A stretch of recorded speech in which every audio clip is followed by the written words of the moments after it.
Alex, moi j'ai faim. Tu vas être affamé quand t'as couru en plus, ce n'est pas mon cas. En vrai, tu ne sais pas du lyophilisé donc. J'espère que t'aimes les empanadas, hein. J'ai pris ça pour faire couleur latine, mais. Écoute, on va goûter. Tout dépend de ce que j'ai vraiment pris du choix pour qu'il y ait des végétariens, pas végétariens. Donc ça, regarde, je sais pas si c'est les dessins qui représentent les. Qui fait quoi. Ok, impossible. Un petit coup au micro-ondes, mais bon, je pense qu'on aura du mal à voir les. Il n'y a pas de lettres qui soient écrites dessus. Non, mais de toute façon, ça va être au feeling. Hein. Le seul truc, attends, c'est juste qu'il n'y ait pas des trucs où je suis allergique. C'est quoi ce que t'aimes pas? C'est pas que j'aime pas, c'est. Enfin, que tu tolères pas. C'est on termine aux urgences. C'est le sésame. Ah. Je suis pas sûr, j'ai l'impression qu'il n'y en a pas. C'est pas marqué là en tout cas, ouais. Oui, ça pourrait gâcher un peu la fin de l'épisode. Non, mais ça. Ou pas d'ailleurs. Oui, mais ouais, non, ça pourrait faire un. Survivre au TSP et pas survivre à une graine de sésame dans un panier, ce serait quand même moche. Et au pire, je me sentirais pas bien, c'est pas grave. Il faut qu'on fasse quoi là si on sent que tu pars? Non, aucun risque. Ok. Aucun risque. T'appelles Charlotte, elle débarquera avec une piqûre d'insuline. Ça va être réglé. J'ai regardé 10 km de chez moi. En ce moment, elle court vite. Donc, je pourrais survivre. Ok. Bonjour à tous, je suis Guillaume Lalu et je suis ravi de vous retrouver dans ce nouvel épisode de Course Épique. Course Épique, c'est le podcast Running et Trail qui vous fait vivre dans chaque épisode une histoire de course hors du commun. Athlète émérite, coureur confirmé ou anonyme passionné, quand la légende d'une course et la destinée d'un coureur se rencontrent, c'est dans Course Épique qu'elle se raconte. Course Épique, c'est un nouvel épisode chaque mercredi, mais c'est également chaque lundi matin un extrait de l'épisode à venir pour bien démarrer la semaine ensemble. Nous avons donc rendez-vous 2 fois par semaine. Et si vous souhaitez suivre notre actualité au jour le jour ou découvrir les coulisses du podcast, je vous donne rendez-vous sur notre compte Instagram courseepique.podcast. Ok, ça c'est bon, les couverts. Bon bah on panache et puis on met au truc. Ça vous fout ça? Ça va, on va foutre ça au micro-ondes si ça te va. Ah oui, bien sûr. Je viens de me laver les mains donc c'est cool. Hop. Voilà, c'est pas cool. C'est pas bien.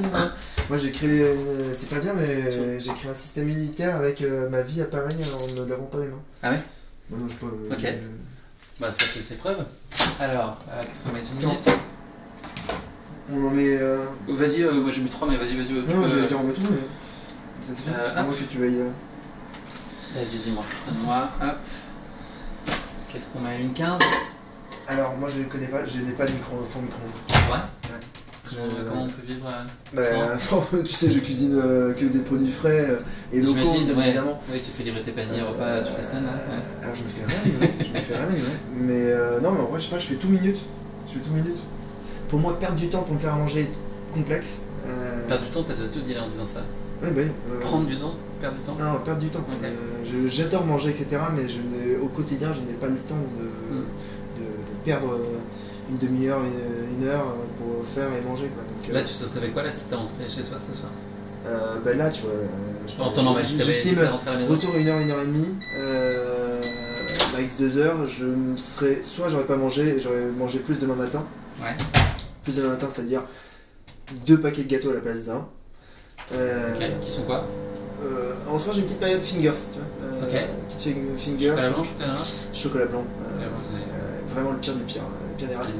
Et les petites tartelettes à la fraise à 70 centimes d'euros. Ah, bien. Parce que j'ai l'impression en plus distributeur là, blanc, avec exactement, un petit bleu un peu crémé là. Ouais, ok, très bien. Donc ça c'est le truc du moment. C'est tout du moment. Non, ouais, je me serais peut-être fait des pâtes. En glucides heure là par rapport à ce qu'on disait dans Popote, t'es bien là? Vous êtes affreux. Hein. Parce que moi je me suis dit, putain, si je vais le calculer pour moi. Non, en fait je suis très content d'être arrivé à ce niveau-là sans avoir eu besoin de. Ouais, t'inquiète. Sans avoir eu besoin de compter ce système de calories heure ou glucides heure. Moi je sais pas, j'ai toujours fait au pif. Généralement j'en ai trop pris et j'en suis toujours trop trimballé avec moi. Ouais. Mais pour l'instant en tout cas j'en suis pas mort. Mais ouais, voir Baptiste, voir à quel point en fait il avait déjà préajusté ces trucs là, je me suis dit ah ouais en fait. Je sais qu'on vit pas dans le même monde, hein. On vit à 1h30 d'écart à l'UTMB, c'est pas le même monde.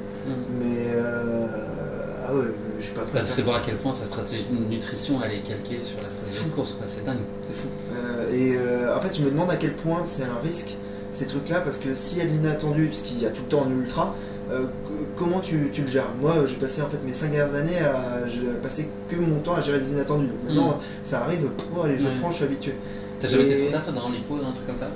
Si.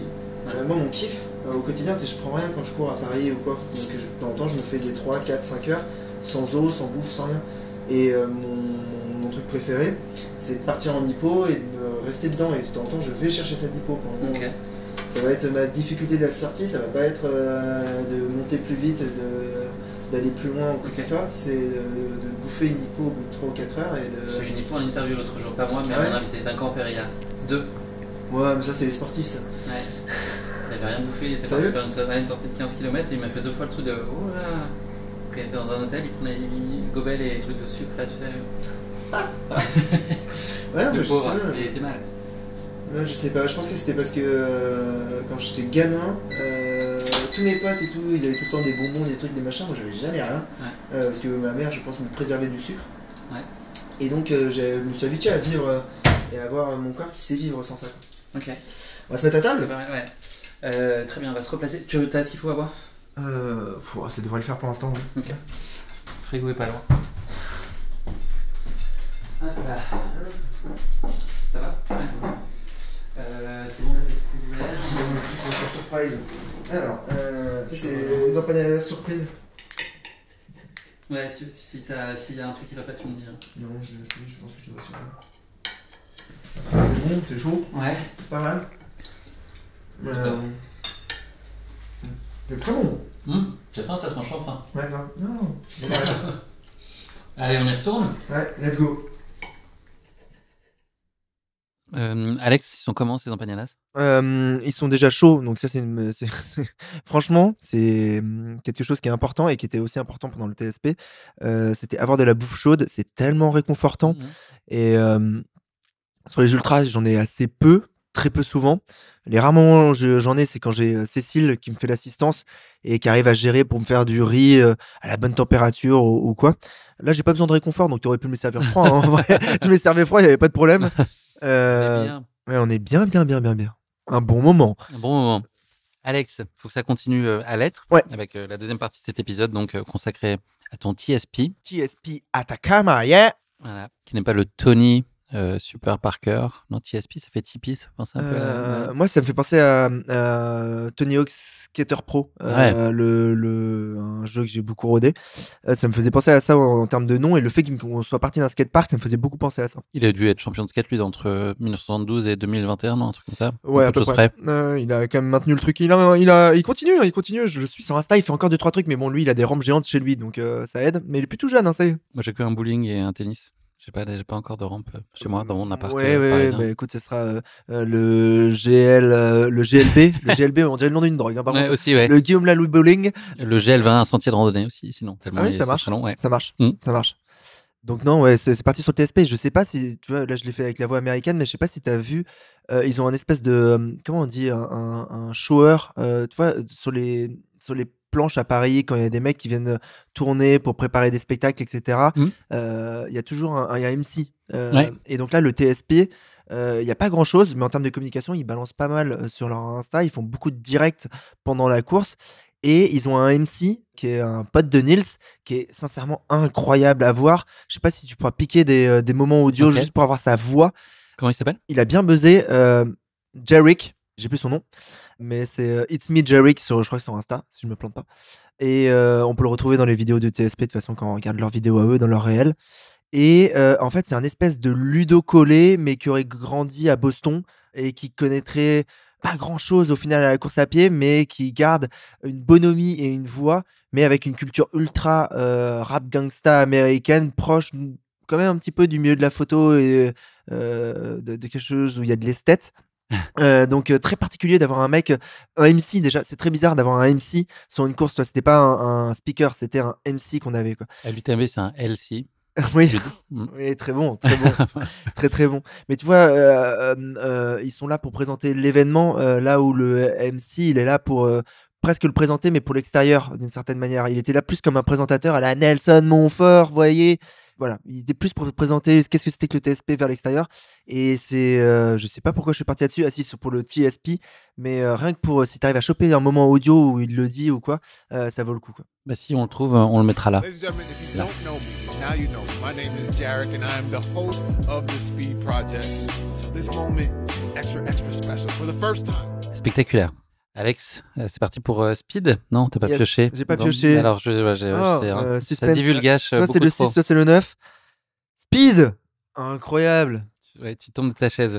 Réalisé par le néerlandais Jan de Bont, bien connu de sa famille majoritairement. Le film date de 1994, c'est un film américain avec Keanu Reeves et qui a révélé Sandra Bullock au grand public. Le pitch, c'est un jeune policier aux prises avec un maître chanteur artificiel à la retraite qui menace de faire sauter un autobus dans lequel il a placé une bombe qui peut faire exploser à distance. Pour sauver les passagers du bus, il doit maintenir la vitesse à plus de 50 miles par heure, donc vitesse constante minimale.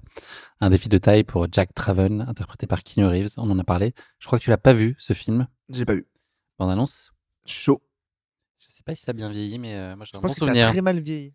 Il peut frapper n'importe où. N'importe quand. Si notre invité surprise veut bien se montrer. Pourquoi ne me prennent-ils pas au sérieux? Ils croient peut-être que je fais ça pour me marrer. Pour l'inspecteur Jack Traven de la police de Los Angeles. Ah, et pourquoi j'ai choisi ce métier? Parce qu'à ce rythme, dans 30 ans, t'auras une retraite minable et une saloperie de montre en or. Génial. J'ai l'impression qu'il y a de la vanne à la Bruce Willis, piège de cristal et autres. Bon, Jack. On a eu drôlement chaud. Un téléphone comme on n'en voit plus avec une antenne de 50 cm. Los Angeles, son défi ultime. Question-réponse, champion. Une bombe à bord d'un bus. S'il atteint la vitesse Très sympathique, de Keanu Reeves. Il a une excellente km/h, réputation. la bombe est armée. Il paraît que c'est un mec Ouais, bah, incroyable. enfin, tout ce qu'on voit sur les réseaux sur lui. Qu'est-ce que tu fais?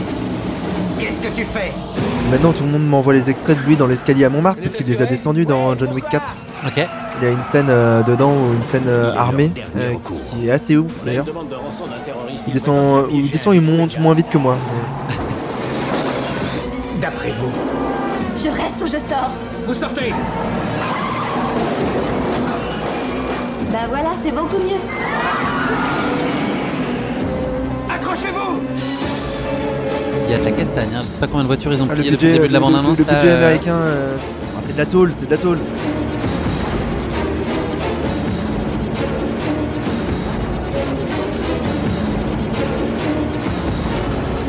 Ça virevolte, hein. Mais c'est bien, il n'y a pas trop d'effets spéciaux là, c'est quand même ça, son charme quand même ça. Hein. C'est un peu désuet, mais Keanu Reeves, Dennis Hopper, Sandra Bullock. Question-réponse. Il y a un flic très en colère qui s'apprête à te trouer la peau. Qu'est-ce que tu fais? Réponds, qu'est-ce que tu fais? on a envie de savoir ce qu'il fait. Speed, passer à la vitesse maximum. Il y a de la conception-rédaction derrière. Passer à la vitesse maximum. Alex, à quelle fréquence tu passais la vitesse maximum là sur la course? C'était quoi le ratio marche-course? Il a beaucoup évolué au fil des jours? Bah oui, parce qu'il est passé de 0% à 100%. À partir de quand t'as complètement basculé? Fin du jour 3, fin du jour 3, ça a basculé. Jour 4 et 5, c'est globalement 100% de la marche. Après, c'était de la marche qui était entre... J'étais à plus de 6 km/h parce que je voulais jamais que ma montre affiche 10 minutes au kilomètre. Donc j'étais à plus de 6 km/h, j'étais entre 6 et 7,5 je pense. Sur le papier, quand tu es dans Paris, tout le monde marche vite. Donc marcher à 6 km/h, tu parais un peu chelou, mais ça passe dans Paris. Pendant 10 minutes, c'est déjà long, 10 minutes à 6 km/h. Pendant 15 heures, c'est infernal et c'est douloureux. Moi, je suis comme les avions. C'est-à-dire qu'un avion, il coûte moins cher en termes de maintenance quand il est en vol, vs quand il est sur le tarmac. Moi, je suis fait pour courir. J'ai souvent plus mal quand je marche que quand je cours. Là, marcher pendant 2 jours à cette vitesse-là a été une nouvelle expérience de douleur que j'avais pas vécue depuis très longtemps. C'est-à-dire que j'ai découvert des muscles, les muscles de la marche. Je pensais que mes jambes étaient prêtes à tout, qu'elles avaient déjà tout vécu en termes de développement musculaire. Je savais que, ok, d'accord, quand je fais du vélo au bout de 3-4 jours et que je fais beaucoup de vélo, ça me travaille 2-3 autres muscles différents, mais globalement, ça va, il n'y a pas de problème. La marche, c'est insupportable. Là, en fait, grosso modo, ce qui s'est passé, c'est premier jour 140 bornes, deuxième jour 100 bornes, troisième jour 80 bornes, mais ces 3 jours-là, je courais encore, mais à partir du troisième jour, mes releveurs étaient flingués, donc c'est ce qui permet à tes pieds de plier, grosso modo. Donc mes pieds se pliaient plus, donc j'attaquais que talons et je ne pouvais plus. J'attaquais que talons. J'attaquais que talons. Oh là là, on dirait du Necfeu quoi. Je vais pas me lancer parce que je rappe tellement mal. Mais j'attaquais talons. C'est marrant que Ludo Pomeray, on lui a jamais fait faire un truc un peu chelou comme ça. J'attaquais talons à mort et je marchais, et en fait marcher vite en attaquant talons, c'est comme marcher vite avec des chaussures de ski. Donc c'était ça pendant 15 heures par jour, et le défaut c'est que donc l'attaque talon et le fait que ton pied ne s'adapte pas très bien au sol et qu'il ne rebondit pas, ça me tirait à mort sur le muscle qui est devant le tibia, qui va du releveur jusqu'au genou. Et là c'est parti en les 4 saisons niveau douleur. Une sensation d'avoir une je sais pas comment ça s'appelle sur l'archer, ce bout de truc qui permet justement sur le violon de faire du bruit. Mais ce truc-là était tendu de la même manière et j'avais une sensation de crissement. C'est vraiment ça, c'est pas une sensation de courbature ou quoi, c'est une sensation de crissement dans les muscles. Comme si on me mettait des coups et comme si j'avais des bleus et des hématomes, mais à chaque seconde, qui étaient en train de faire mal à l'intérieur véritablement de la jambe, et que ça pousse le tibia vers l'extérieur. Donc voilà, super agréable comme tu l'imagines. Mais et à aucun moment tu pouvais courir pour te soulager, même si c'était douloureux. J'arrivais pas à courir. En fait, je ne pouvais plus, mes releveurs ne me permettaient plus de plier mes pieds, et donc je ne pouvais plus me propulser telle une petite biche. Là, faut imaginer que comme quand Gad Elmaleh faisait son sketch du blond qui marche avec les chaussures de ski, j'en étais sincèrement la même chose. Après, tu t'adaptes et au fur et à mesure, tu n'es pas élégant, mais au moins ça reste efficace.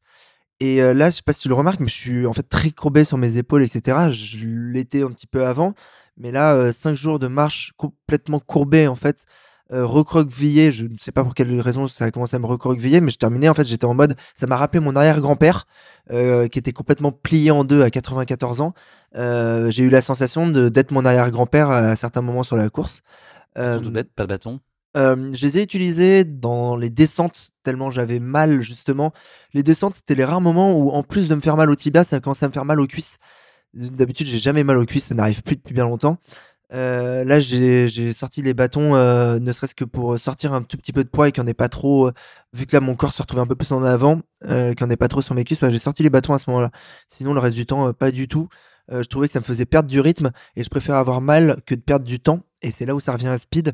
J'avais ce truc de, en vitesse instantanée et en vitesse au kilomètre, je ne voulais jamais, quand je marchais, en tout cas, je ne voulais jamais voir 10 minutes apparaître. Il fallait que ça soit toujours au-dessous de 10 minutes au kilomètre. Et quand, par mégarde, je dépassais 10 minutes du kilomètre de 20 secondes, 30 secondes, ou que un ravitaillement, je ralentissais un tout petit peu mon pas parce que je ne m'arrêtais même plus pour me ravitailler, c'est Charlotte qui anticipait, venait vers moi en courant, ou potentiellement venait vers moi dans le désert, m'attrapait, me donnait au fur et à mesure, à la vitesse à laquelle j'avançais, c'est-à-dire plus de 6 km/h, elle me donnait les choses à manger et à boire que je mettais dans les différentes poches, et elle devait faire ça en même temps qu'aller à 6 km/h. Et je conseille aux gens de le tenter, c'est assez particulier comme exercice. T'as l'impression d'être dans un jeu sur TF1 au Big Deal où tu dois faire des services en même temps que t'avances sur un truc qui roule au-dessous de toi. Tu vois cet inconfort qu'ils ont, ou dans Interville il y avait un peu des trucs comme ça. C'est un peu la même chose que Charlotte elle a vécu, je pense, vis-à-vis de moi. Et oui, quand je repérais que je perdais ces 20 ou 30 secondes de trop, j'essayais de les rattraper après, donc je me forçais, et là tu fais siffler les violons qui sont à l'intérieur de tes tibias, et c'en est parti à des niveaux de douleur pump it up, et des larmes, comme jamais. Et des larmes, ouais, je chiale de temps en temps en course, mais c'est de plus en plus rare. Mais généralement, quand je chiale, c'est les 3 km de l'arrivée, parce que je vois le stade de la Redoute, que je sais que je vais faire top 10 à la Diag. Voilà, ça, c'est des pleurs de joie et de waouh, c'est enfin arrivé. Là, c'était des pleurs de douleur, et j'ai des seuils de résistance à la douleur qui est élevé. Et là, je ne peux plus, j'ai mal. Je sais que je ne m'arrêterai pas, sinon je vais exploser. Enfin, si je m'arrête, ce n'est même pas une option. Le si n'existe pas.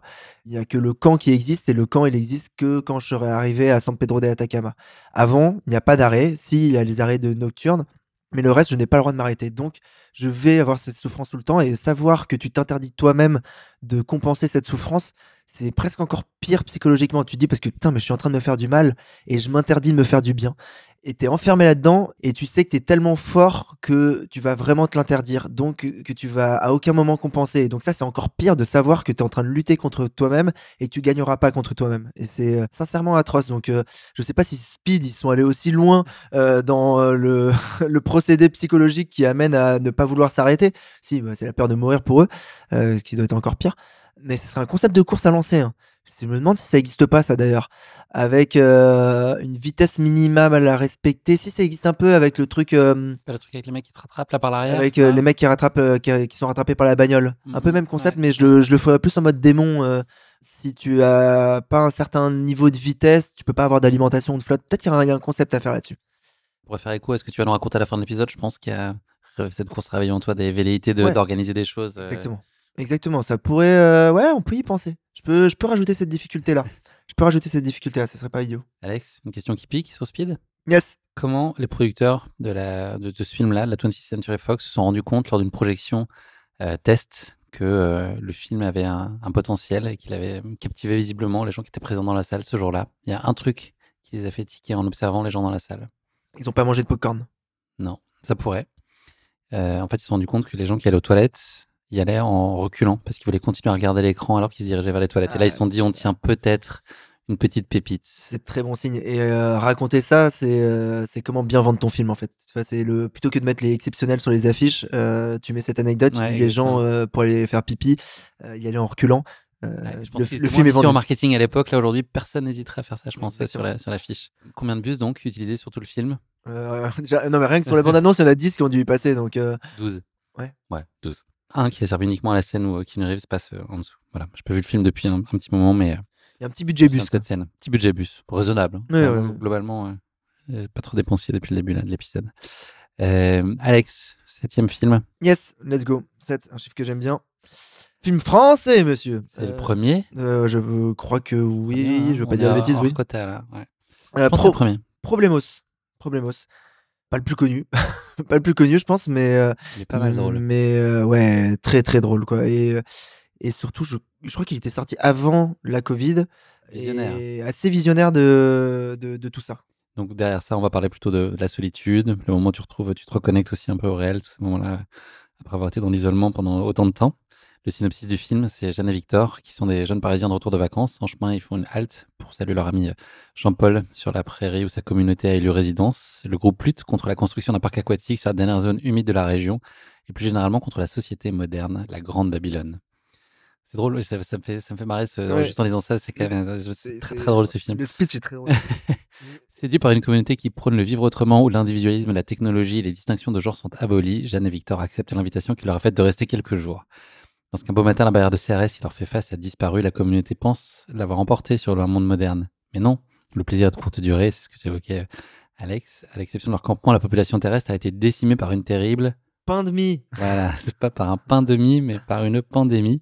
Ce qui fait du groupe les derniers survivants du monde. Va-t-il se falloir trouver de nouveaux ennemis pour survivre? Telle est la question.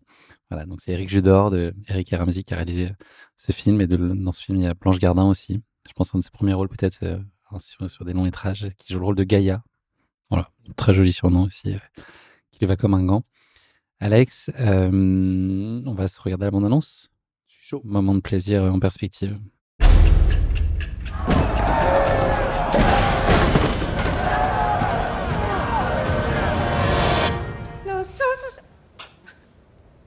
Nosotros, la tierra se defiende. Que sigue el gobierno. Tu veux me traduire en espagnol ou pas? Aucune idée de ce qu'il a dit. Jeanne! Hey, Jean-Paul! Je vois que vous avez des appareils électroniques. Va falloir les laisser ici, les amis. Allez, ma chérie, t'en as pas besoin. Non! Margot, tu donnes ça! Tu lâches ça! J'adore.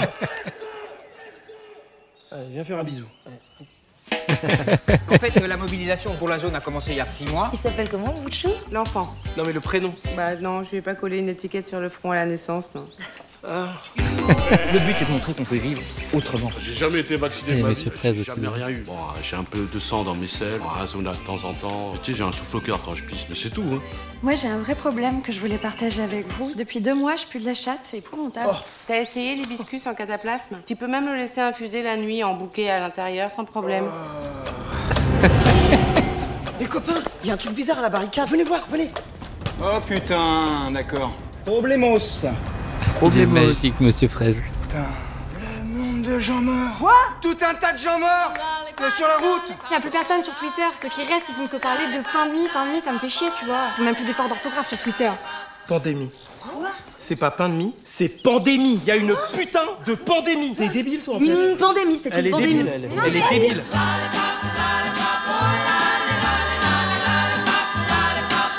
On reste calme. On garde son sang-froid. C'est la fin du monde, on se reverra dans l'au-delà. L'amour et l'amitié plus fortes que l'épidémie. C'est la dernière chanson de The Voice, ils ont fait un spécial fin du monde la semaine dernière. En fait, elle Moi, pense je ris à que toutes les vannes. télé-réalité. Hey, Salut. c'est la prod qui m'envoie. Il faudrait que tu fasses un truc un peu sexy. Ce serait que tu fasses l'amour avec le plus beau gosse de l'aventure. Genre, je couche, je gagne. Couche gagne. Ouais, c'est un jeu. C'est un jeu. On s'amuse. Problemos. Très bien. Alex, on a parlé de ta solitude, en tout cas de cet état-là. Toi, quelles infos t'avais sur les autres coureurs pendant la course? Est-ce que tu avais une idée de ce qui se passait en dehors de vous, à part les moments où vous êtes croisés, dont on parlera un peu après? Est-ce que c'est quelque chose auquel tu t'intéressais ou sur lequel tu pouvais avoir accès à des infos, ou tu étais complètement en autarcie et détaché de tout ce que pouvaient vivre les autres coureurs? Moi, mon lien avec l'extérieur, c'était Charlotte. Et Charlotte, son lien extérieur, c'était parfois un peu de réseau. Et le parfois un peu de réseau, il y en avait vraiment en fait relativement très très peu. Donc on avait quasiment zéro info en fait sur ce qui se passait devant, derrière. On a eu l'info au 4e jour que Rob avait terminé. On ne savait pas s'il était devant ou derrière nous. Et non, en fait, tu vois, c'est comme ce truc où moi, quand j'étais plus jeune, je partais en vacances avec mes parents. Ça m'est arrivé de faire une semaine de bateau où tu n'as pas de portable, tu n'as rien. Et en fait, c'est en rentrant, en arrivant à Orly, l'itinérance n'existait pas à l'époque, donc tu l'allumais même pas. C'était en Turquie. Tu l'allumais même pas en Turquie, tu l'allumais à Orly. À Orly, tu arrivais et tu te rendais compte que Barry White était mort. Et j'ai ce souvenir de faire attends, ça fait 4 jours qu'il est mort. Genre, j'ai loupé la mort de Barry White. Et d'avoir été complètement en fait déconnecté de l'information, de l'actualité, etc. Voilà, il y a plein d'endroits ou plein de moments de la vie dans lesquels ça nous arrive, mais alors là, t'es bien déconnecté, quoi, parce que effectivement, il peut y avoir une révolution, la 6ème République en France, tu ne serais vraiment pas au courant, et je pense que tu mettrais un petit moment à être au courant de ça. Donc tu sens cette déconnexion du fait de l'information n'arrive pas à toi. Elle ne peut pas arriver à toi. Donc ça, il y a cette solitude que j'avais pas anticipée et que au final je prends en pleine face et que j'accepte. C'est genre, ok, on peut pas récupérer d'infos. Bon, on va vivre sans ça, on va s'occuper. J'ai pas de jouet pour Noël, c'est pas grave. J'ai un bouchon et une petite ficelle, nickel, ça va devenir mon meilleur jeu. C'était un peu ça, en fait, tu te suffis de ce que tu as puisque tu ne peux pas avoir autre chose. Donc il y a ce truc-là. Et ce qui se passe, c'est surtout par rapport à Problemos. Il y a ce côté de cette solitude, pas savoir ce qui se passe autour. Et donc, moi, je sais pas si les mecs sont devant ou derrière moi. Ce que je me doute, c'est qu'ils sont derrière moi après le premier jour parce que je sais que je suis parti tout seul devant, que j'ai passé un peu de temps avec Max le Chilien, mais que vers le kilomètre 50-70, à force de se croiser, lui s'est arrêté et il m'a pas rattrapé malgré qu'il faisait des coupes plus grosses dans moi dans le désert. Je l'ai pas vu passer. Donc, je me dis, au moment où je me couche le premier soir, 144 km, je sais qu'ils sont derrière moi, mais je sais pas s'ils sont à 5 minutes, 5 km, 10 km, 3 heures. S'il y en a qui sont restés à équiquer pour dormir, je n'ai pas du tout l'information. Et cette prise d'information, en fait, c'est coup de chat. Ça se dit pas ça. Cette prise d'information, c'est gros coup de bol. On la coupera pas parce qu'elle est bien de pas la couper, celle-là. C'est gros coup de bol parce que juste avant d'éteindre la lumière du plafonnier de la voiture, parce que tu essayes d'économiser au max la batterie de la bagnole, tu vois qu'il y a une voiture au loin qui est en warning. Et en fait, personne ne s'arrête en warning sur le désert, à part la voiture qui veut signaler à son coureur qu'elle est en train de s'arrêter là. Et donc, tu vois la voiture en warning qui est passée devant toi et qui se garde 2 kilomètres plus loin. Et tu vois, je sais pas, 10 minutes, une demi-heure après, une toute petite lumière, une petite pétzelle qui passe. Et là, tu lances le plus grand cri de la terre parce que tu retrouves un copain de galère au milieu du désert. Et ça, tu vas le vivre donc de manière totalement inattendue, sporadique. Et les mirages dans le désert, c'est de voir ça, en fait. C'est pas de voir des oasis, parce que 100% t'en verras pas là-bas, mais c'est de voir ça, c'est de voir un copain de galère Et moi, j'ai eu la chance ou l'infortune, mais plutôt la chance, de pas mal courir avec Max le Chilien et Lucie l'Américaine. On était à peu près dans le même tempo, on se retrouvait tout le temps, je pense. Mais tout le temps, c'est quoi? On se croise une fois par jour, dans le meilleur des cas? Oui, tu croises une fois par jour, ça dure 20 secondes parce que tu es en train d'avancer, parce que sinon tu vas dégrader ta moyenne de 10 minutes au kilomètre, tu vas passer à 10 minutes et 20 secondes. Donc si tu t'arrêtes plus de 20 secondes, c'est pas Oui, possible. Il marchait aussi, là, sur la fin? Oui, clairement. Non, l'Américaine Lucie m'a fait halluciner, elle m'a doublé la dernière nuit. Juste avant qu'on se couche, j'ai le souvenir que je suis tout nu dans la voiture, justement, je la vois passer sa lumière au loin, je l'appelle, et donc on lui fait la teuf, et elle, justement, en fait, voilà, on a envie de parler de tout, mais elle aussi, elle est en train d'avancer, donc elle reste 10-15 secondes avec nous, et elle remarque pas que je suis tout nu, c'est ça qui m'avait fait rire. Elle m'a dit, ah non, mais je vais pas du tout remarquer, et elle s'enfuit en courant avec ses bâtons, alors que toi, tu te dis, bah voilà, moi je vais me coucher, je vais me réveiller dans 6 heures, et peut-être que je la recroiserai demain parce qu'elle va s'arrêter ou quoi. Et donc ça arrivait souvent de se croiser. Étonnamment, le matin, on se croisait beaucoup. Ou du moins, je pense qu'en fait, on avait des facilités à se repérer du fait de repérer des voitures à 10 bornes de vision qui se mettent en warning. Et donc, tu arrives à tilter que là, ok, il a 10 bornes de vent. Bon, il a 1h30 ou 2 heures de vent, mais je le vois. C'est très différent de la croix du bonhomme sur l'UTMB où tu vois Courtenay qui est 4 minutes au-dessus, mais tu la confonds avec les 4 ou 5 autres coureurs dont tu imagines que tiens, non, mais ça c'est peut-être Blanchard qui doit être tout en haut déjà, ils sont 2, donc non, il doit être avec Jim. C'est très très différent de cette ambiance-là parce que ça reste ultra exceptionnel. Et pour la petite histoire, il y a James qui termine en 2e temps le TSP, qui lui est parti sur un délire de goudron Islava. Grosso modo, il y a un jeu qui s'appelle Floor Islava. C'est quand tu es dans une pièce, tu dois pas toucher le sol. Tu bascules en sautant d'objet en objet, mais tu dois pas toucher le sol parce que c'est de la lave. Et lui, il a essayé d'appliquer ce principe là-bas avec le goudron, et donc il s'est interdit de passer sur le bord de l'autoroute, et donc il est passé quasiment que dans le désert. Il a fait des énormes coupes de désert. Je crois qu'il avait une équipe de tournage qui le suivait, donc je pense qu'ils vont sortir un film de Maboul parce que lui, on l'a pas vu. En fait, il y a un moment, j'ai croisé son assistance, ils se sont arrêtés en bagnole, il nous expliquait, ouais, là, il doit être 2 heures par là dans le désert. Ils avaient une puce GPS, mais le mec est parti au milieu de nulle part. Lui, il a vécu une aventure encore différente et encore. Donc lui, il pouvait passer les 6-7 heures sans voir personne, là, ce dont tu Il a parlais. passé 8 heures sans voir personne. Ça a été un peu juste au niveau de la flotte. J'espère qu'il va y avoir un film ou un truc comme ça parce qu'il a vécu quelque chose de fou lui aussi. Là, le fait de vous voir, c'est un effet c'est motivant, c'est boostant. Est-ce que c'est triste de se séparer, ou est-ce que voilà, ça fait un espèce de petit électrochoc et ça te reconnecte quand même à ta réalité même si c'est pas une course, en tout cas de compétition, et de pourquoi t'es là aussi, ça te ramène à ça?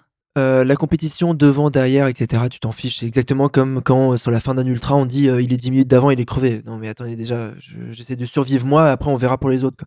Et ça te reconnecte au projet dans ce sens-là que je l'entendais plutôt? Non, par contre en fait ce que ça fait, c'est que dans cette folie t'es pas tout seul, et ça te rassure. Juste ça te rassure de ah ouais, en fait c'est vrai qu'il y en a d'autres qui sont en train de le faire et qui sont en train de vivre les mêmes trucs que moi, donc c'est normal, et ça rationalise complètement ce que tu fais. Et à chaque fois que moi j'ai plutôt doublé, que je me suis fait doubler, parce qu'on se faisait souvent doubler nous la nuit, parce qu'on faisait des pauses de 6 heures là où les gens faisaient pas de pause aussi grande en tout cas, donc on se faisait doubler la nuit, on le faisait pas voir, mais en fait dépasser des gens et de repartir, le moment où je repartais, c'est comme si j'avais pris un Red Bull, je reprenais pour 1 heure, quoi.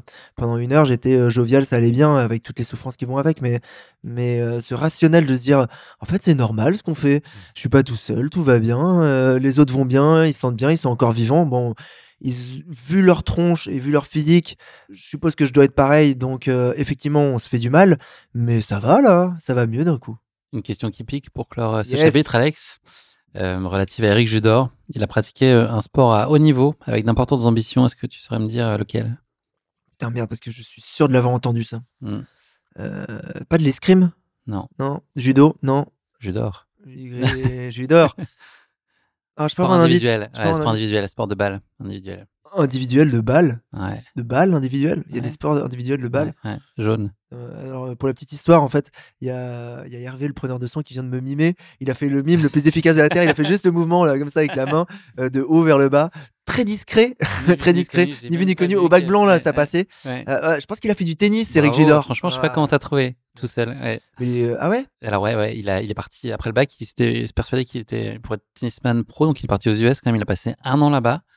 Et arrivé là-bas, il a eu une révélation, c'est qu'il s'est rendu compte que Michael Chang avait 1 an de moins que lui et qu'il venait de gagner Roland Garros à ce moment-là, et il s'est dit j'arrête. Et il a pas touché une raquette pendant 10 ans, et il est revenu en France. Donc voilà, il avait un niveau qui était pas non plus top. Je crois il a été 4-6, que je sais pas si tu connais Anthony, c'est quand même pas mal. Mais voilà, c'est pas à ce point-là. Voilà. Bref, insoupçonnable. Insoupçonnable. Autre chose insoupçonnable, il parle allemand. C'est pas dans mes questions qui piquent, mais il parle allemand. Mais c'est vrai qu'il y a plein de qualités. Hein. Ouais. Ouais. Il est très drôle, en tout cas. Il n'y a pas de doute possible. Merci beaucoup, Alex. Proximité entre Problemos et ton aventure TSP. Lointaine, 4. 4, ok. Si on piochait un 8e thème.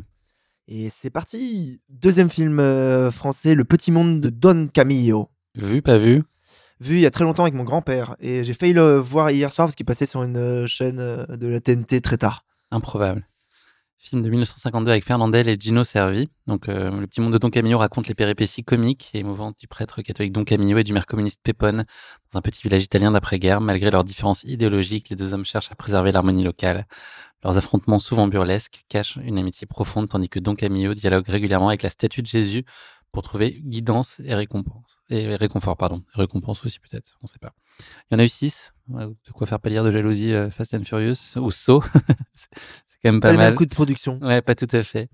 La bande-annonce, elle dure 4 minutes. Je suis pas sûr qu'on puisse vraiment s'infliger ça. On va juste se le mettre pour l'ambiance. Déjà, je pense que l'intro de la bande-annonce fait déjà au moins 30 secondes avec tous les logos. Ça leur fout voilà. Charme sur un nez. SNA présente. Le général parle au français. Prochainement sur cet écran. Triomphal, succès de librairie dans tous les pays du monde. Il marque quand même beaucoup de choses à l'écran. Ouais.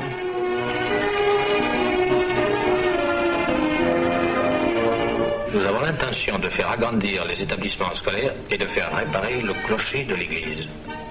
Comment et pourquoi budget cloche, il n'y avait pas le budget voix, mais il y avait le budget cloche en poste synchro. Tout seul. Et une croix, bah voilà, parfait, c'est ce qui va nous intéresser, la croix. Liberio Antonio. Seigneur, si j'étais un bon serviteur, laissez-moi lui placer ce cierge sur le dos. Une bougie, c'est pas grave. Ah, c'est terrible. Ça n'a pas vieilli, hein. Non, ça a son charme. C'est la musique qui a son charme, en fait, je pense. Ouais.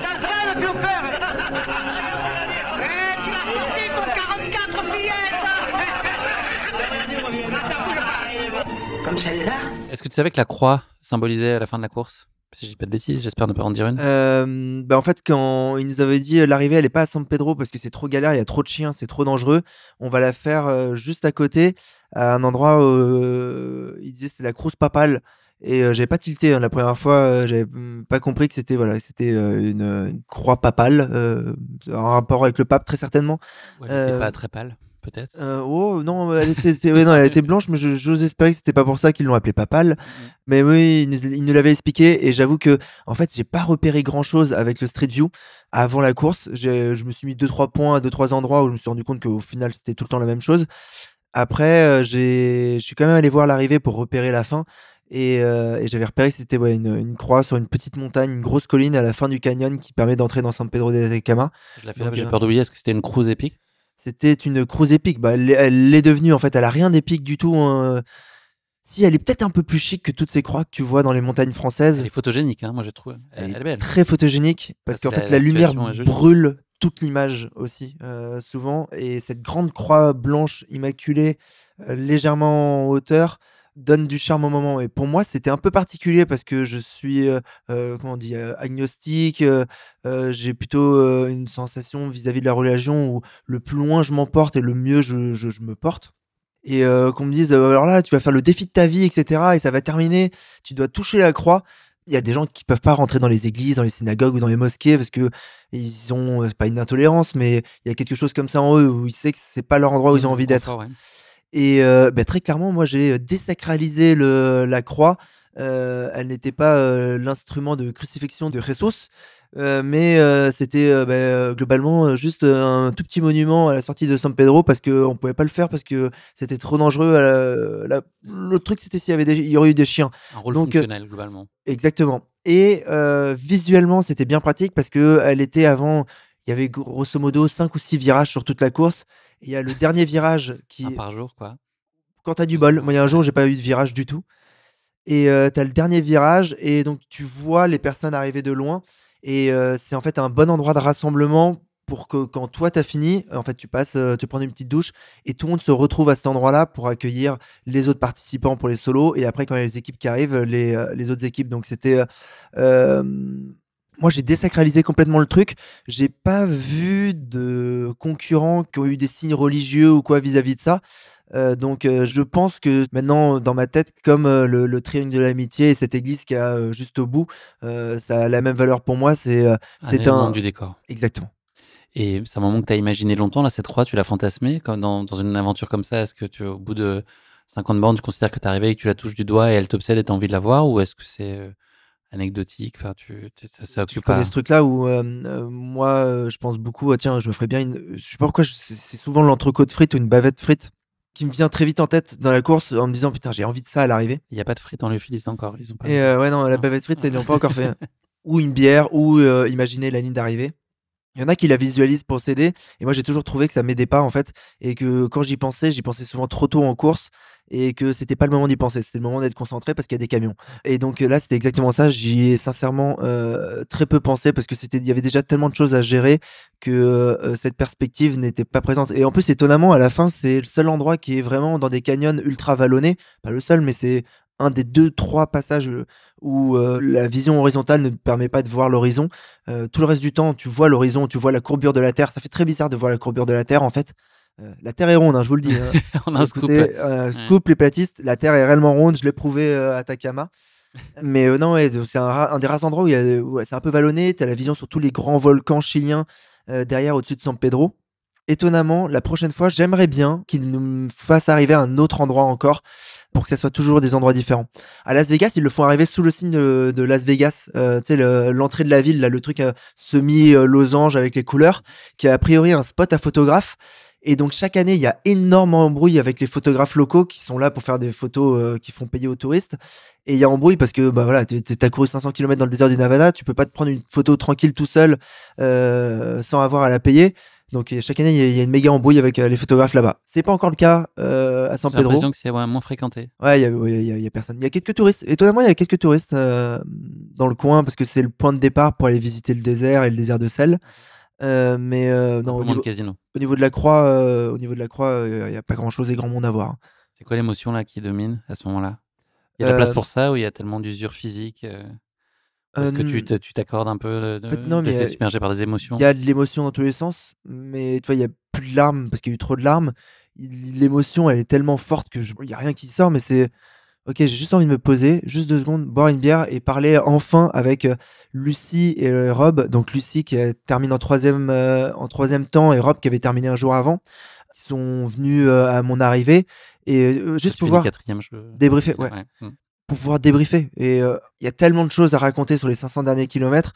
Comment ça s'est passé vous? Est-ce qu'on a vécu les mêmes choses, pas les mêmes choses? Tiens, c'est bizarre, on s'est croisés à ce moment-là, mais tu m'as rattrapé pendant la nuit? Non, t'as coupé par le désert. Enfin, comprendre tout ça, comprendre la vie des crews aussi. T'as vécu un truc en même temps. Ce truc du cinéma, en fait, le truc du cinéma et pourquoi le cinéma c'est génial et que c'est mieux que de regarder un film chez soi, c'est qu'on vit le truc tous en même temps, etc.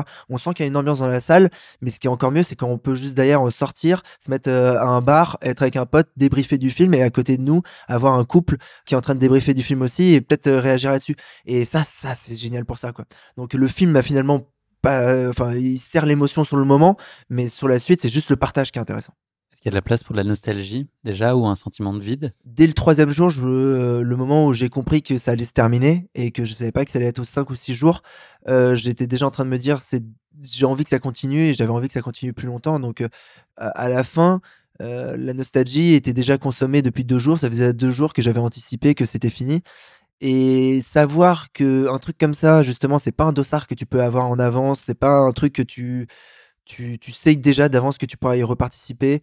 C'est un gros engagement en termes de temps, de frais financiers. Donc je sais pas si je pourrais le refaire à ce moment-là. Et je tente juste de profiter encore du moment, quoi. Quelques chiffres quand même. Donc 486 km au final, en fonction de la trace que toi t'as faite. Exactement. 71h30 en déplacement et 109h37 en cumulé au global. Donc, on s'est fait plaisir sur les nuits. 38 heures sur 5 jours, bravo. Et 5900 mètres de dénivelé positif, on n'en a pas parlé, mais tu l'as dit, ça a été finalement assez progressif, peut-être un peu moins à la fin, donc plus vallonné, mais globalement, c'était quand même... 70 bornes au bord de la mer, donc là, on est niveau 0, on se prend plus 1000 d'un coup, donc là, c'est un peu la seule vraiment montée franche, mais c'est pas une montée comme dans les Alpes, on la prend d'un coup, mais sur 10 bornes, donc c'est quand même relativement court. Une fois qu'on est dans le désert, on est entre 1000 et 1500, jour 4 et 5, là, on monte à 3000, et on reste à 3000, et on monte à 3005. C'est marrant parce que je suis jamais monté aussi haut, moi, sur Terre. Je l'ai fait dans le désert d'Atacama et surtout, j'ai pas eu l'impression d'avoir été aussi haut. On m'a demandé si j'avais eu des problèmes d'altitude, de respiration, de quoi que ce soit. Zéro souci. C'est tellement progressif. Quand tu montes 3000 mètres sur 40 bornes, tu les vois même pas. Question qui pique, Alex, pour ceux qui étaient avec Don Camillo. C'est un vrai faux. Chance sur 2. Fernandel a été invité à rencontrer le pape de l'époque suite à son rôle de Don Camillo. C'est-il vrai ou c'est-il pas vrai? Je pense que c'est vrai. Tu l'aurais pas inventé, ça. Je l'aurais pas inventé. Et je t'aurais pas dit que ça aurait été le 18 janvier, que ça avait été, le 18 janvier 1953 à Rome. Donc effectivement, il a été invité par le pape Pie XII pour faire la connaissance du plus connu des prêtres de la chrétienté après lui. Tu vois, il a quand même placé assez haut dans la hiérarchie. C'est pas mal. Ouais, c'est pas mal. Indice de proximité, donc Camillo, là on sent que c'est pas. On est plutôt sur du 0 sur 10 là. Ouais, on est sur un 2 sur 10. On va pas vous gruger les auditeurs, mais on s'est servi de ça pour parler de l'arrivée. Mais la croix, on a fait lien comme ça. Alex, je te demande de piocher 9e thème. Numéro 9, Very Bad Trip ou Hangover, je crois, en version américaine peut-être. Absolument. Et Lendemain de veille en québécois. C'est Todd Phillips, le réalisateur, on en a parlé déjà à plusieurs reprises tout à l'heure. Bradley Cooper, Zach Galifianakis et Ed Helms sont les 3 personnages emblématiques. Tout le monde connaît l'histoire, mais c'est au réveil d'un enterrement de vie de garçon bien arrosé. Les 3 amis du fiancé se rendent compte que le futur marié a disparu 40 heures avant la cérémonie de mariage. Ils vont alors devoir faire fi de leur gueule de bois et rassembler leurs bribes de souvenirs pour comprendre ce qui s'est réellement passé. En plein Las Vegas, ils vont donc devoir résoudre le mystère de la disparition de leur meilleur ami.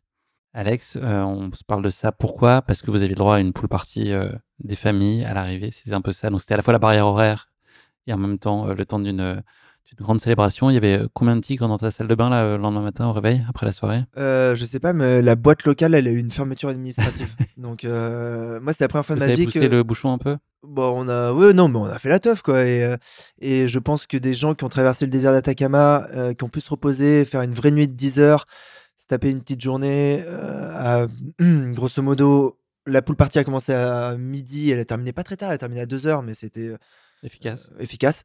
On est bien chaud pour faire la teuf, généralement, après ce genre de choses-là. Enfin, en tout cas, moi. T'as retrouvé qui? Donc, il y avait l'ensemble des concurrents, il y avait leurs gars, c'était... Alors, il y avait les 7 coureurs solo plus tout leur crew, donc ça doit faire une petite entre 20 et 30 personnes, plutôt une trentaine.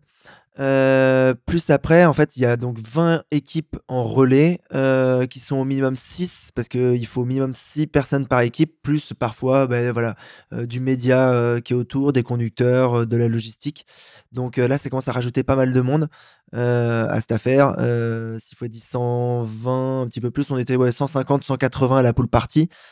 Pour une piscine qui n'était pas du tout faite pour 180 personnes, je pense qu'on pouvait rentrer à 20 max de danse, donc c'était un trou d'eau. En même temps, au milieu du désert d'Atacama, tu t'attends pas à avoir une piscine olympique.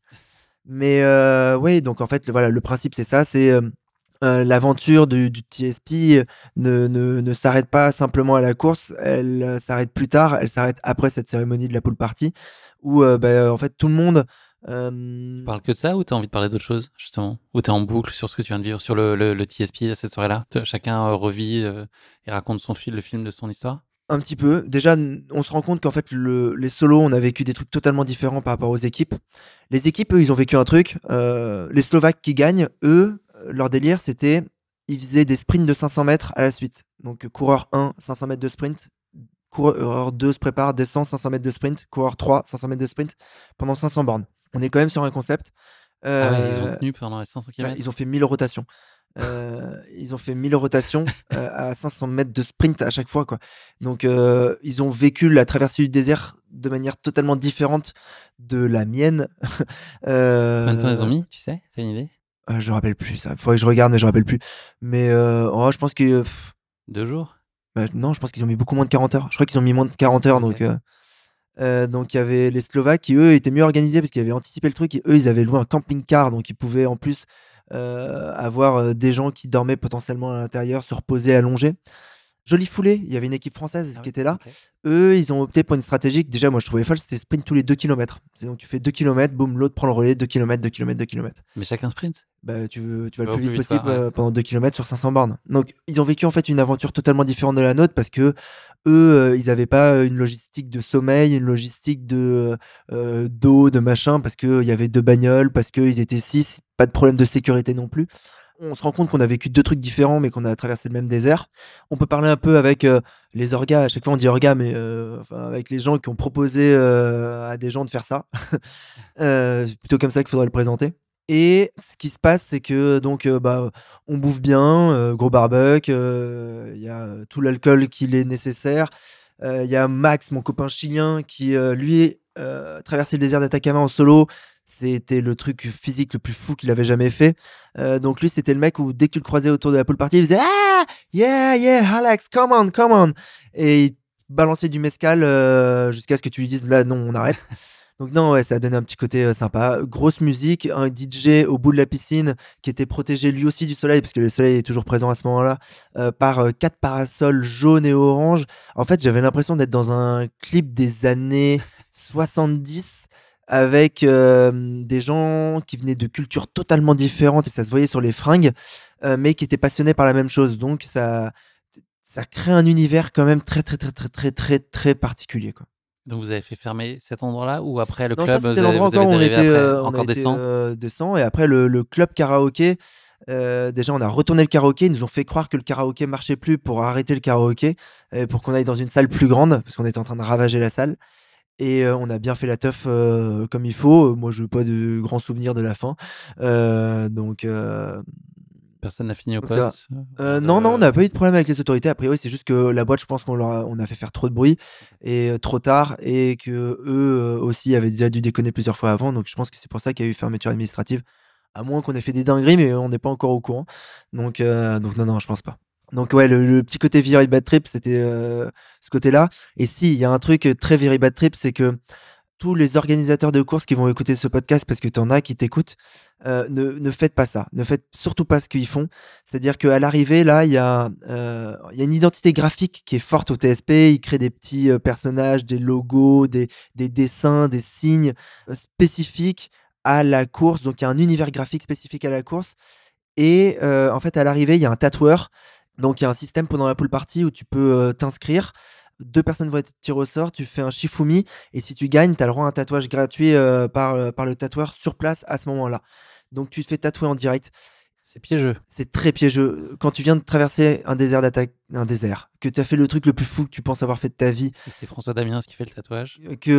Non, il ressemble pas à François Damiens. Il ressemble à un mec qui aime beaucoup le tatouage. C'est-à-dire qu'il n'y a plus beaucoup de centimètres de peau, il n'y en a pas, mais qui est très sympa au demeurant. Et on te met des bières au plein soleil toute l'après-midi sur la tête. Ne pas céder à la tentation de se faire un tatouage avec juste un petit truc marqué No Rules ou No Spectators. Pour le souvenir, ouais. Je suis passé vraiment pas loin. Je suis passé vraiment pas loin. Et j'ai bien fait, parce que quand on a quitté l'endroit vers 20h, 21h, j'ai le souvenir de descendre pour aller aux toilettes. Et le tatoueur était à peu près aussi bourré que tous les gens qui étaient là. Et il tatouait complètement à l'arrache sur un bord de table, alors que lui était sur un banc un peu instable. Donc je me dis, il y en a 2-3, ils ont dû se réveiller avec des dingueries. Bon, ça fait le souvenir, hein, ça fait partie du job.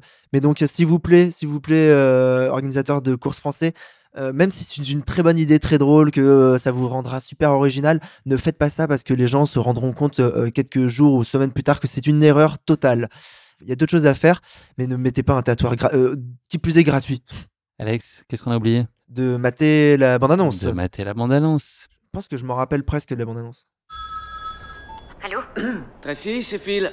Pas Don Camillo déjà. Où vous êtes tous passés? L'enterrement de vie de garçon toute la nuit, ça a un peu dérapé et... un peu dérapé. Euphémisme, c'est ça le... On va se marier dans moins de 5 heures. Hey, je crois que c'est râpé. On part en virée! À une nuit qu'on n'est pas prêt d'oublier. Bien parlé!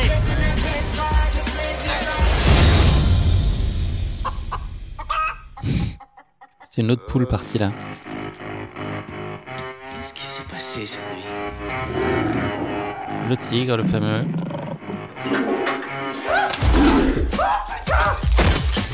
Il me manque pas une dent? Oh. Il est à qui ce bébé? Il y a qu'à regarder sur son collier. J'ai cherché partout, personne n'a vu d'autre. Je crois que j'ai jamais eu une gueule de bois pareille. Qu'est-ce que t'as au bras? T'es allé à l'hôpital cette nuit? Soirée blackout comme ça, t'as déjà eu? Ouais, des blackouts comme ça, j'en ai déjà eu plein. Moi. Combien d'inscriptions à des courses dans la soirée blackout? Je m'étais inscrit à la Diagonale des Fous comme ça la première fois. Ouais, c'est vrai. Est-ce que vous pouvez nous dire quoi que ce soit sur ce qui s'est passé cette nuit? Félicitations, Stu, tu t'es marié. Je me suis calmé depuis, mais... gars, bougez-vous! Ces messieurs se sont portés volontaires pour une J'ai démonstration. jamais fait de grosses bêtises. Il m'est arrivé plus des galères qu'autre chose. Ouais. Petite seconde. En pleine poire! En pleine poire! C'est le genre de film qui survit pas toujours bien à la version française. T'es sûr que t'es Le qualifié pour doublage. t'occuper de ce bébé? Ça, tu trouvais que le en pleine poire faisait En pas pleine play. poire était manqué un petit peu de modernité. C'est quoi ce délire? Mike Tyson? Chut, c'est mon moment préféré là. Oh, il en a encore un sacré.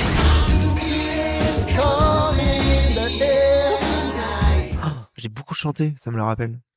J'ai énormément Phil Collins chanté. Non. J'ai eu Ah, du Phil pendant la Collins. soirée. Non, D'accord. pas pendant la soirée. Dans la vie, non, pendant le TSP. L'Atacama, ah ouais. Ouais, les 3 derniers jours, j'ai sorti mon MP3 et j'ai énormément chanté et c'était assez terrible parce que j'hurlais dans le désert. J'ai un souvenir, ça je crois que je l'ai en vidéo.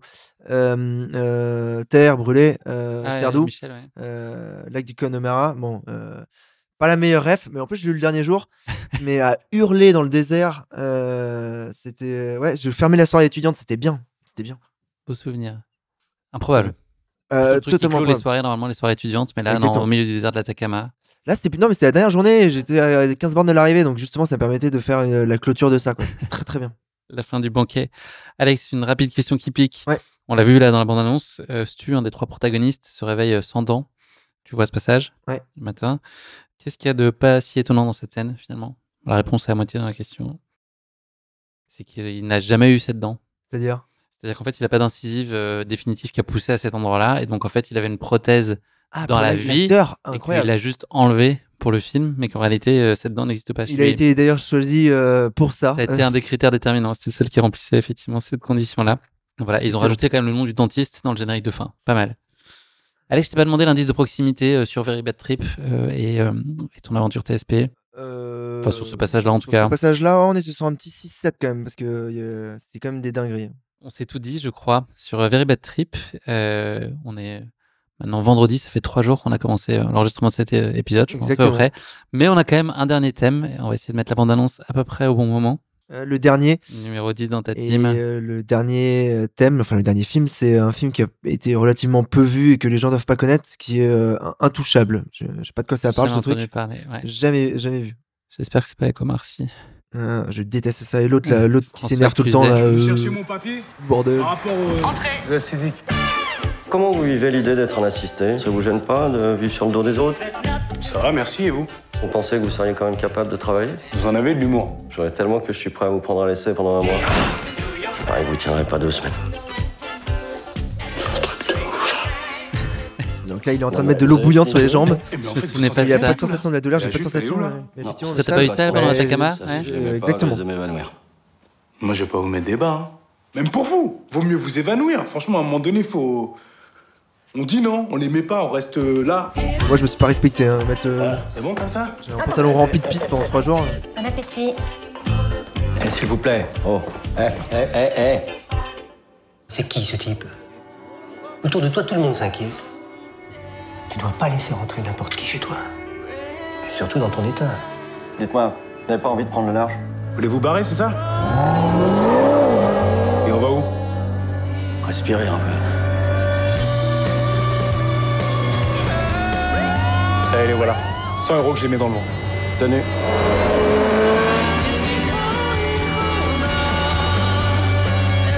Touchant ce film, hein. Ouais, très touchant.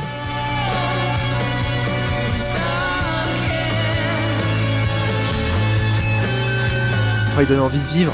Ah là là. Il donne envie de retourner dans le désert. Ouais, ce que j'allais dire, ouais, ça fait re-signer sur le PSP direct. Là. Sympathique comédie. On est bon sur Intouchable. Donc c'est les frères, enfin c'est pas du tout les frères d'ailleurs, c'est Olivier Nakache et Eric Toledano, pas du tout, mais ils sont tellement indissociables. Et donc Audrey Fleurot quand même pour compléter le casting. Donc le synopsis rapidement, à la suite d'un accident de parapente, Philippe, riche aristocrate, engage comme aide à domicile Driss, un jeune de banlieue tout juste sorti de prison. Ensemble ils vont faire cohabiter Vivaldi, Earth, Wind & Fire, le Verbe et la vanne, les costumes et les bas de survêtements. 2 univers vont se télescoper, s'apprivoiser pour donner naissance à une amitié aussi dingue, drôle et forte qu'inattendue, une relation unique qui fera des étincelles et qui les rendra Inséparable. qui est le nom du film. C'est pas ça Pas du... On m'aurait menti. Intouchable, donc derrière ça, ce qu'on a envie de se dire là, c'est cette réussite en solo, c'est une réussite à deux, avant tout, en tout cas dans votre cas. Quelle place là pour Charlotte dans la réussite dans ce projet?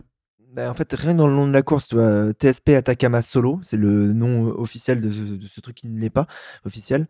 Bah, en fait, tu as le mot solo dedans, mais en fait, tu peux pas faire le TSP solo en solo. Ça n'existe pas. Donc, bah, la place, c'est si elle n'est pas là, moi, je le fais pas, je le réalise pas. Intouchable, le truc, c'est on a Cluzet qui n'a pas besoin de Driss pour vivre parce que matériellement, il pourrait faire 100, etc. Moi, matériellement, je cours, j'ai pas besoin d'avoir ce truc-là, mais au final, si, pour réellement vivre, j'ai besoin de Driss, de Omar Sy, de ma Charlotte, qui me ravitaille en nourriture, en eau et en sourire, et tu vois, en final en amour. Et ce truc-là, tout le long, c'est un truc où je m'en suis rendu compte à partir du moment où je me suis éloigné de l'autoroute et d'elle. On avait beau être uniquement deux dans le désert, et il y avait personne d'autre à des milliers de kilomètres. Chaque mètre où je m'éloignais d'elle et chaque possibilité que je ne la vois pas était un moment de détresse absolue.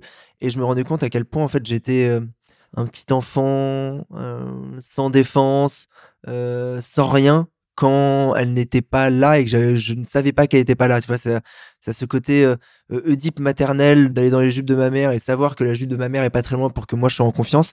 Mais j'avais exactement ça moi vis-à-vis de Charlotte pour pouvoir survivre. Et en fait, on a reparlé après, on en a parlé pendant et après. On est en couple, ça t'arrive de t'embrouiller ou quoi.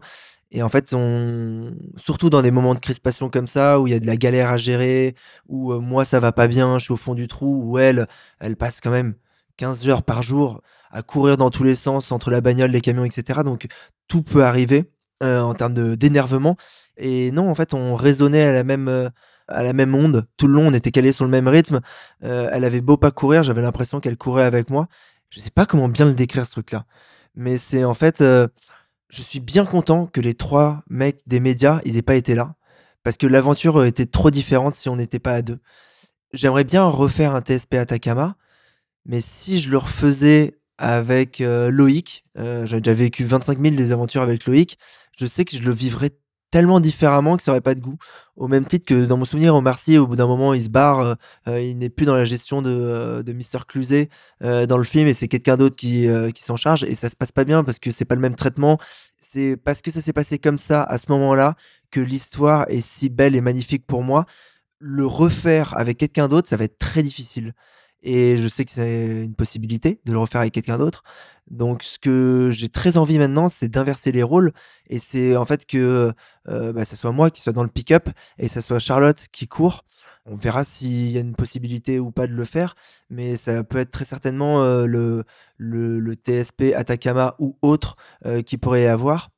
Et j'ai envie d'inverser les rôles, ce que Omar Sy et Cluzet ne peuvent pas tellement faire, à part si Cluzet faire venir Omar dans son propre monde, mais Omar, il pourra jamais amener réellement Cluzet dans le sien, quoi. T'as vu, toi, des doutes ou de la difficulté chez elle? Est-ce qu'à un moment, t'as pu t'inquiéter aussi parce que toi, t'es au cœur de l'engagement physique, etc. Mais est-ce que toi, t'as pu voir aussi des moments un peu de faille où elle était peut-être moins bien, où elle avait besoin que tu sois là pour elle? J'ai vu un Terminator de l'organisation, de la logistique, de rien montrer, même si le dernier jour, elle m'a dit j'ai très très mal dormi. Et pourtant, j'ai rien vu de la journée.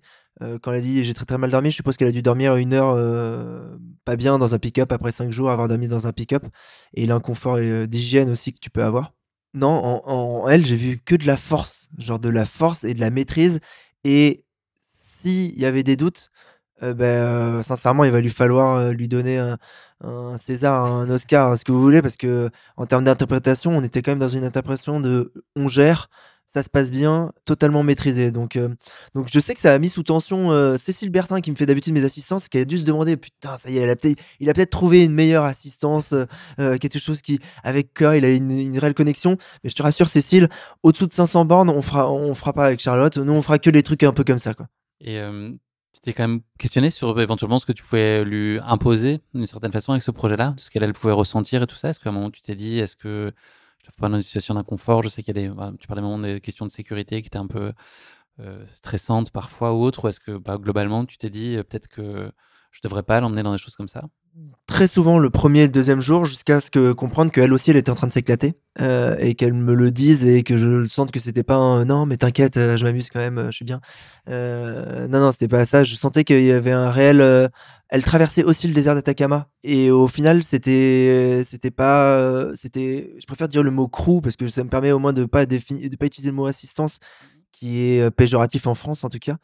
Non, ouais, j'ai l'impression qu'elle a vécu, aussi un truc qui est, tout aussi, voire plus intense que moi. Parce qu'elle, elle a en plus tout son cerveau à ce moment-là pour réaliser ce qui est en train de se passer. Donc c'est très différent. Et d'ailleurs, j'en reviens à la pool party. Mais à la pool party, donc on a une cérémonie de remise de prix, si tu veux, de finisher. Et le premier truc qu'on remet au solo, c'est on te remet un prix que tu peux remettre aux personnes de ton crew. Donc d'abord tu commences par ça, tu commences à féliciter les mecs qui se sont tapés, pour moi, 3 avions, 27 heures de transport, des nuits en décalage horaire au Chili, des flips à Iquique, 5 jours dans le désert, parce que coup de bol on en a fait que 5, de la galère de devoir gérer un mec qui s'est pris 500 bornes et qui est relativement fatigué pendant 24 heures après. Ouais, clairement, enfin, j'aime pas dire merci parce que je déteste me sentir redevable et elle m'a fait sentir que je n'ai pas à être redevable, donc ça, c'est formidable. Mais au fond de ma tête, c'est à charge de revanche. C'est bien évidemment, Charlotte, tu le sais, bien évidemment que le prochain TSP, si c'est pas le prochain, celui d'après, c'est moi qui fais le crew, quoi. Parce que moi aussi, j'ai envie de voir ce que c'est de voir ce truc-là d'extérieur. Bon, faut juste peut-être que je reprenne la main sur la conduite, on est d'accord. Voilà, déjà j'ai peur de conduire à Paris un petit Twingo, donc un pick-up ça va faire particulier, mais je devrais pas, et je pense qu'elle va pas être d'accord avec ça, mais moi je considère que j'ai une dette d'avoir eu ce truc-là, quoi. Ce qui est un déséquilibre qui, dans un couple, est très dangereux, monsieur. Ce qui est très dangereux. J'ai l'impression que ça vous a bien soudé, cette aventure aussi. Oui, bien évidemment. Tu n'imagines pas à quel point, en plus. C'est vraiment un truc de fou. Vivre ce truc en couple, tu peux tout vivre après. Tu peux tout vivre. On a hâte de voir la suite. Alex, on va clôturer ce thème-là sur Charlotte avec une question qui pique, donc relative à Intouchable. Assez simple, je pense. Vrai, faux. Le film est-il inspiré d'une histoire vraie? Vrai. Ouais, absolument. Tu sais quel accident a eu Philippe Pozzo di Borgo? On parle dans... C'est un sale accident de bagnole avec une... Non, parapente. On l'a vu dans la bande-annonce. C'est pour ça qu'il il lui fait faire du parapente. Donc voilà, Cluzet a passé pas mal de temps avec lui avant le film pour s'immerger pleinement dans son rôle. Et voilà, ils sont liés d'amitié. Et voilà, il est mort il y a quelques années. Par ailleurs, il vit au Maroc. Et c'est tout pour ce 10e thème, Alex. Je pense que j'ai plus rien à te faire piocher. Donc on va arriver tranquillement mais sûrement à la conclusion de cet épisode. Tu sors comment de ce TSP? Qu'est-ce que ça t'a révélé, fait redécouvrir, conforté? L'avant-après, là. Et quelque chose qui est durable, là, qui reste encore aujourd'hui? Découvrir un nouveau truc que je ne connaissais pas encore dans ma passion, qui est l'ultra. Arriver en disant aux autres, moi je suis un coureur d'ultra, et même le terminer en leur disant, en commençant à débriefer par moi je suis un coureur d'ultra, et ce que j'aime c'est le 100 miles avec 10 000 mètres de dénivelé, de la concurrence. En leur disant ça, me rendre compte que non, finalement, maintenant, je suis aussi quelqu'un qui court des 500 bornes dans le désert d'Atacama. Et je pense que je l'ai pas encore avalé, ce truc-là. Je l'ai pas encore, cette étiquette, dans mon classeur de petites étiquettes de ce que je pense de moi. Mais j'ai kiffé ce truc, donc il va falloir que j'en refasse. Parce que j'ai kiffé cette expérience pirate, parce que j'ai kiffé cette expérience de solitude et de toute d'or que je n'ai que très peu, à part quand je fais quelques off. Donc ça m'a renforcé dans l'idée que j'étais en train de me faire depuis quelques années que sincèrement partir sur moitié de ce que je fais off et moitié de ce que je fais en course, ça peut être un bon équilibre. Après, ce que ça me fait surtout dire, ce mec, Nils, qui crée ce truc-là, en fait c'est un peu comme les politiques qui ont créé l'UTMB, qui ont créé un espace d'expression pour Ultra Trailer, top. Lui, il a créé aussi un truc qui, moi, me plaît parce que c'est un petit côté panache, Cyrano de Bergerac, fabuleux, et ça me fait dire que, ok, si lui, il envoie 7 personnes plus leur crew, qu'il a vu sur Google Meet 2 fois, il a entendu dire que les mecs courent à peu près traverser le désert d'Atacama, si lui se dit c'est possible et je vais le faire et ça va passer, pourquoi pas moi aussi organiser des trucs comme ça, quoi. J'ai envie, je sais pas si j'y arriverai tout de suite, mais j'ai envie de réorganiser des trucs pirates.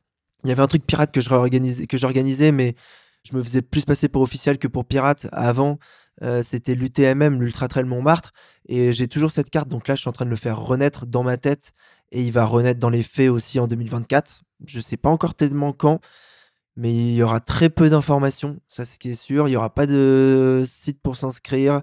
Il y aura. Keanu Reeves ou pas? Il a pas confirmé encore. Peut-être que je pourrais me débrouiller pour demander aux gens à obliger. Moi, c'est sûr qu'il y aura des règles. Par contre, il y aura des règles. Il y aura des règles à l'inverse de liberticide. Je sais pas ce que c'est l'inverse de liberticide. Pousseront à l'extrême la possibilité d'avoir des libertés. Libertivores. Hyper libertaires. Des règles libertaires, voilà. Libertariennes. Ah, ça c'est moche. Mais non, donc ça m'a donné envie de ça. Ça, c'est sur l'aspect inspirationnel et mentor.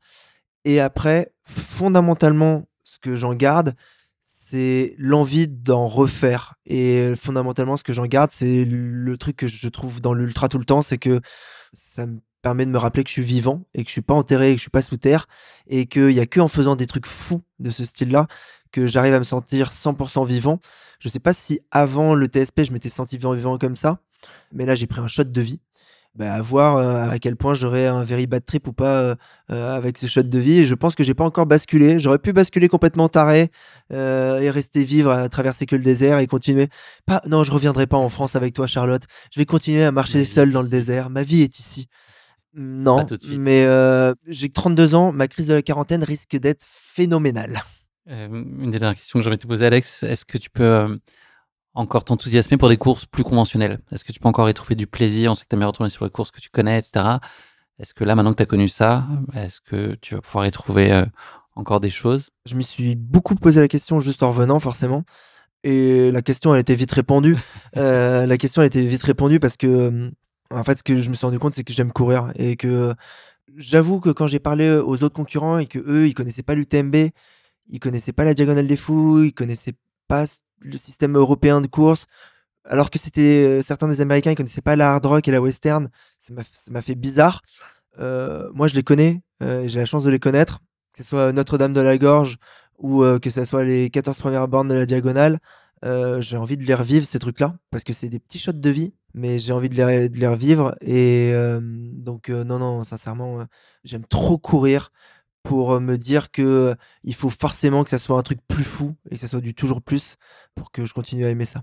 Donc non, tu vois, genre là, ce que les auditeurs ne savent pas, c'est que il est minuit 47, j'ai 11 bornes pour rentrer chez moi. Et là, je vais prendre du plaisir à faire mes petits 11 km en mettant un petit podcast et en courant tranquillement jusqu'à la maison, quoi. Brièvement, Alex, ce que tu connais 2024 pour l'instant, pour toi? 2024, logiquement, l'épisode va sortir quand j'aurai déjà sorti mon planning. Peut-être que la première course aura déjà été faite. Hong Kong, début janvier.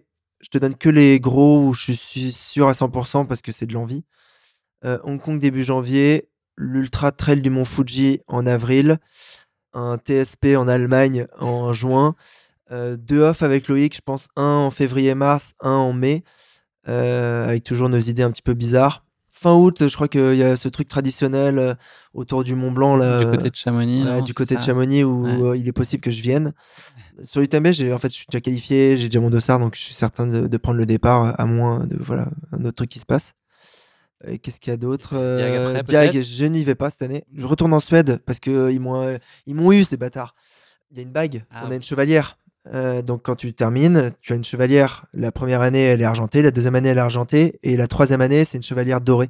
Donc quand tu as fait 3 coups la mamène, tu as le droit d'avoir une chevalière dorée. Quel que soit ton classement. Quel que soit ton classement.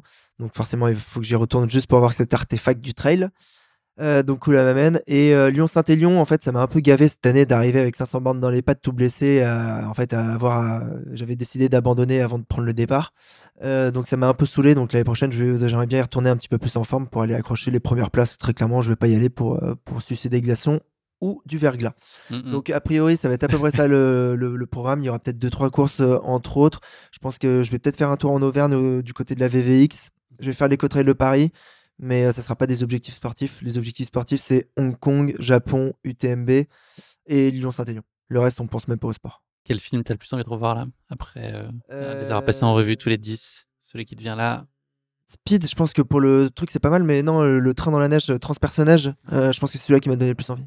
Moi, je vais cocooner, je pense, avec Un jour sans fin dans les prochains jours. Réveillon 31 décembre, quel est le programme? Cet épisode sortira après. On n'a pas tes résolutions, mais je te parle de ton Au début, 31. j'avais hésité à faire l'UTMM le 31 décembre, c'est-à-dire que passer le nouvel an en faisant mes allers-retours dans l'escalier de Montmartre. Mais on nous a proposé une soirée. Et il y a quelqu'un qui, sur la trace des maquisards, en début d'année, m'a offert une bouteille de bière de 11 litres. Donc, ouais, improbable. Ouais, surtout quand tu rentres de Bourg-en-Bresse, t'avais pas prévu de ramener une bouteille de 11 litres dans le train. Après avoir couru un 100 bornes, c'est très pratique. Mais il y a quelqu'un qui m'a offert ça, donc voilà, c'est ça, mon programme du 31, c'est cette bouteille-là. C'est aller au bout de ce truc-là avec quelques amis. Ouais, il en faut un petit paquet là. On se dit, ça va, ça fait 22 pintes. 22 pintes, on se met à quelques-uns, ça va le faire. Le tout, c'est qu'il reste des bulles pour les dernières pintes. Merci beaucoup, Alex. Merci à toi. Cette Merci session à toi. TSP. C'était un grand plaisir. Puis c'était chouette de ce petit pas de côté. Là, on a tenté quelque chose. Exactement. Mais on s'est laissé enthousiasmer par ce projet-là. Alors, ça se trouve, ça fera un énorme flop. Ça se trouve, ça cartonnera. On espère que vous avez passé un bon moment, en tout cas. Exactement. En binaural, ou en stéréo, ou en mono, ou en noir et blanc, ou je sais pas quoi. Voilà. Nous, on a passé un super moment. En tout cas, moi, oui. On va bien dormir. Toi, t'as encore un peu de course à pied. Moi, je suis pas très loin de ma chambre. Ça va être plus rapide. Et merci pour toi, Alex. C'était toujours un immense plaisir. Tu le sais, j'ai plus besoin de te le dire. Merci d'avoir fait vivre comme ça le TSP dans son intégralité, sous toutes ses coutures et avec plein d'angles très différents d'attaque. C'était super. Et j'espère qu'on se retrouve très vite sur des projets podcast sans filtrer aucune information. Et Bien bim, sûr. je lâche un truc. Ouais, coming soon. Merci, Alex. Ciao. Hop. T'as tout? Mes affaires, yes, j'ai tout. Attends, je remets les chaussures. Parce que la journée n'est pas terminée. D'ailleurs, c'est celle-ci que j'avais dans le désert d'Atacama. Elles sont commencé à être. Un peu, ouais. Ouais, elles ont eu un peu de vécu, quoi. Et elles sont bien faites au pied, tu vois. Et ce qui était drôle. Ah putain, je pourrais continuer. On fait une troisième partie. Alors, c'est troisième partie, les enfants. Non, ce qui était drôle, c'est que j'avais prévu d'autres chaussures. Salomon m'avait envoyé un prototype spécial. Ouais. Et je pouvais pas les mettre parce que mes pieds avaient tellement gonflé que en fait ça ne rentrait que à l'intérieur des Ultra Glide de celles-ci qui sont ultra larges. Okay. En fait j'avais des espèces de deux pains de chocolat. Ouais. Et en fait je ne pouvais même plus les serrer, je les rentrais et c'était déjà serré comme ça. Je pouvais pas les. Alors que tu vois, normalement. Et là t'as pris plus grand par rapport à d'habitude ou pas? Non, que sur les autres fois. C'était normal, mais genre mon pied remplissait entièrement cette chaussure qui normalement peut être serrée sur 10 cm ou 15 cm. Genre mon pied était vraiment comme ça. Bref. Je te laisse dormir tranquillou. T'es pas beaucoup couvert là? Non, t'avais pas une veste? Non, elle est là-dedans? J'ai une petite veste là, tranquille. Ton tour de cou. Tu as besoin de charger en flotte? Tu veux la ceinture ou autre? Non, c'est bon. J'ai déjà assez bu, hein. Suffit. Ok. On n'est jamais trop prudent, hein. C'est pas le moment de faire une déshydratation. Mais tu sais, là il y a quand même des ravitaux à peu près tous les 500 mètres dans Paris. Tu dis quoi, la 10 bornes et demi? 10 bornes et demi, je pense qu'à 11 bornes, par où je vais passer, je vais repasser par Montmartre. Ok. Tu fais un bisou à Charlotte? Ouais. Merci sur au courant. Et ouais. Putain, j'avais dit ouais, t'inquiète, je pense vers minuit, 1h max, je suis rentré. C'est que tu cours avec des écouteurs comme ça? Ouais. Tout le temps. Je déteste les. Shocks. Les trucs intra-auriculaires, je sais pas trop quoi. Extra-auriculaire. Ça me stresse, moi, est-ce que t'as. Et conduction osseuse, non? Sunto, ils m'en ont envoyé, je les ai pas encore eu le temps de les tester. J'aime bien, je crois avec Shocks maintenant. Mais ça, il n'y a pas besoin de batterie. Enfin, pas besoin de batterie, j'ai Siri, je peux consulter mes mails, etc. Ça fait 10 ans. Ça fait le taf. Ça fait la job, comme on dit au Québec. Ça fait le job. Mesdames et messieurs, bonne soirée. Merci, Alex. C'était cool. La soirée n'est pas encore terminée, j'ai un billet. Si tu veux te prendre un paillasson. Bon courage pour vous. Merci pour tout. Ouais, c'est super, merci à toi. Ciao. Buenas noches. Si, gracias. Et on met le réveil. Gracias, c'est le mot de vocabulaire. On met le réveil à 4h du matin, on est mort. Ouais, merci Alex. Ciao. Ciao, merci beaucoup.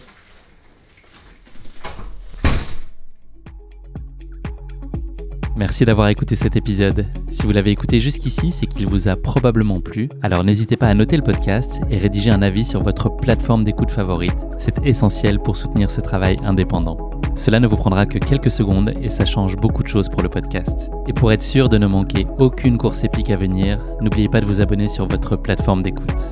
Merci encore infiniment pour votre soutien, votre fidélité et vos chaleureux messages que je lis et auxquels je réponds avec un immense plaisir. S'il vous plaît, continuez. À très bientôt pour une nouvelle course épique, évidemment.